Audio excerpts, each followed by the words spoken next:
La démarche QVT, nous l'avons axée en 4 étapes. La première étape qui consiste en fait à la mise en place du comité de pilotage QVT, composé de notre directeur général, d'un représentant du personnel et de moi-même, avec pour mission en fait de cadrer la démarche QVT, d'identifier les enjeux et la méthode à mettre en œuvre. La deuxième étape clé a été de réaliser un diagnostic sur nos actions QVT en lien avec le projet stratégique et l'accord cadre groupe Terena sur la QVT et l'égalité professionnelle. À partir de ce diagnostic, nous avons identifié des sujets prioritaires à traiter au niveau QVT pour mieux faire et mieux vivre son travail.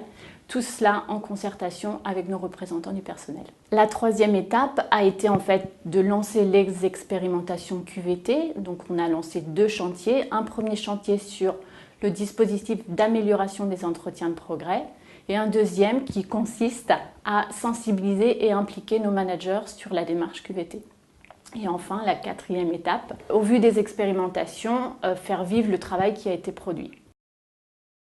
Ce comité de qualité de vie QVT-EP est composé d'intervenants à domicile, de responsables d'agence, de représentants du centre administratif. On a dans ce comité utilisé un outil de pilotage pour recenser l'ensemble des actions qu'on réalisait déjà et qui avaient un lien avec la qualité de vie au travail et l'égalité professionnelle au sein d'O2.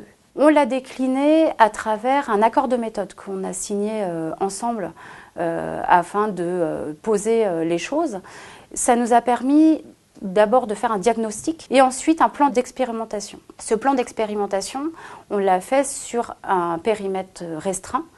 En effet, on s'est d'abord attaché à travailler sur les agences du Mans et le centre administratif basé également au Mans. Ça permet déjà de voir à petite échelle tout ce qu'on peut faire avant de déployer sur un accord national pour l'ensemble des agences succursalistes d'O2. Et puisque sur ce plan d'expérimentation, on en a dégagé un certain nombre de tendances, un certain nombre d'actions. Et on s'est décidé, au travers d'une négociation avec les délégués syndicaux, sur un accord QVT-EP sur l'année 2017 que l'on va signer cette semaine.